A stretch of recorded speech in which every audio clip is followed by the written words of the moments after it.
আসসালামু আলাইকুম বন্ধুরা, আজ বানাবো চপের এক ভিন্ন স্বাদের রেসিপি। তার জন্য কিন্তু বাজার থেকে চপ কিনে নিয়ে আসতে হবে।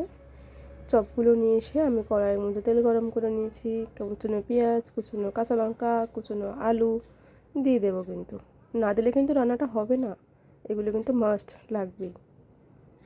এরপর আমি কড়াইয়ের মধ্যে লবণ দিয়েছি, হলুদ দিয়েছি, জিরের গুঁড়ো দিয়েছি, ধনের গুঁড়ো দিয়েছি। লঙ্কার গুঁড়ো দিতে ভুলে গেছিলাম, সেই জন্য লঙ্কার গুঁড়োটা পরে আমি আবার অ্যাড করে দিয়েছি। কিন্তু দেখো, দিয়ে দিলাম। না দিলে কিন্তু দেখতে ভালো লাগবে না, তাই দিয়ে দিলাম। জল কিন্তু লাগবে, মাস্ট। জল না দিলে কিন্তু রান্নাটা হবে না। জল দিয়ে দেব। জল যখন ফুটবে তার মধ্যে কিন্তু চপগুলো দিয়ে দেবো আমি।